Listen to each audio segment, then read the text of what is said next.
किस तरीके से देखते हैं और सरकार किस तरीके से कोर्ट में पक्ष रखेगी सर? आप जानते हैं कि इसका सारा बैकग्राउंड आपके सामने और माननीय उच्च न्यायालय के आदेश के अनुसार ये सारी कार्रवाई हो रही है। और अगर इसके बैकग्राउंड में भी जाएंगे 2015-16 में भी जब प्रथम बार ये बातें उजागर हुई थी, उस वक्त सरकार ने, उस वक्त हमारी कांग्रेस की सरकार ही थी, उस वक्त एक सोच बनाई थी कि 5 बीघे से कम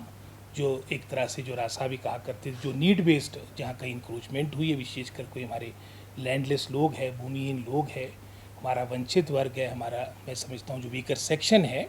उनके किस तरह से उनको राहत दी जाए। हमने एक नीति बनाने की प्रारंभ की थी, लेकिन 17 में सत्ता परिवर्तन हो गया था, उसमें आगे कार्य नहीं हो पाया। लेकिन अवश्य मैं समझता हूँ एक बागवान होने के नाते भी और साथ ही साथ उस क्षेत्र का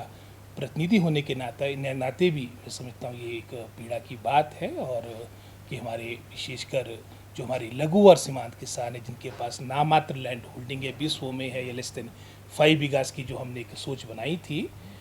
उनको किसी न किसी रूप से राहत मिलनी अत्यंत आवश्यक है, चाहे उसमें आप मानवीय दृष्टिकोण देखें। और साथ ही साथ ये भी आज जो समय है, क्योंकि आपका मानसून का समय है, वन महोत्सव का, प्लांटेशन का समय होता है, तो इसकी टाइमिंग भी मैं समझता हूँ ठीक नहीं रही। जहाँ आज के समय में विशेषकर आपकी वर्षा ऋतु में जहाँ हम प्लांटेशन किया करते, तो ये जो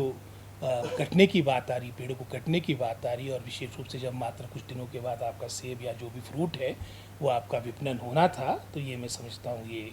अच्छी बात नहीं है। लेकिन अब कोर्ट के आदेश है, और हमने तो पहले भी, जैसे हमने 15 की बात की, उस वक्त पहल की थी,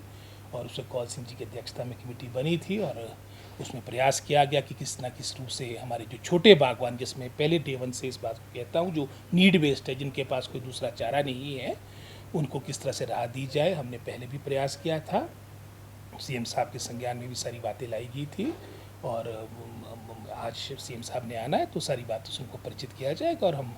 निश्चित रूप से जो कर सकते हैं प्रयास, हालांकि आप जानते हैं कि इसमें कई लिटिगेशन के मामले हैं कि किस तरह से हमारा जो ये भूमिहीन वर्ग है, जो हमारा बिल्कुल ही डिप्राइव्ड सेक्शन है, वीकर सेक्शन, जो टोटली मात्र इन 20 या मात्र आपकी जो ये लेस देन 5 बीघास की जो लैंड है उस पर आश्रित है, किस तरह से उनको राहत दी जा सके। सीएम साहब के संज्ञान में पुनः इस बात को लाया जाएगा। सर, क्योंकि स्टेट गवर्नमेंट की एक पॉलिसी भी अपनी है एफआरए के तहत, जो 5 से 10 बीघा तक जमीन देनी है, उसको लेकर प्रचार भी प्रदेश में हो रहा है, तो क्या उसको आधार पर वो भी अंडर कंसिडरेशन थी, और उसमें काफ़ी हमारे जो ऑनरेबल रेवेन्यू मिनिस्टर है, काफ़ी उसका प्रचार भी किया है। और निश्चित रूप में दोनों बातें आपकी, चाहे मानवता की बात हो, चाहे उसमें मैं समझता हूँ इन्वायरमेंट की बात हो, तो वो दोनों बातों को, पहलू को अवश्य मैं समझता हूँ दिमाग में रखना पड़ेगा, क्योंकि मानवता बहुत इम्पॉर्टेंट है। और साथ ही साथ अब ऐसे ना हो कि बहुत ही जो हमारा डिप्राइव्ड सेक्शन है वो बिल्कुल ही सड़कों पर आ जाए। और इन सभी बातों को लेके सीएम साहब के संज्ञान में बातें लाई जाएगी। और जैसे आपने एफआरए की बात की, ये बात पहले से चली है, इसमें अब इसके माध्यम से कैसे समाधान निकले,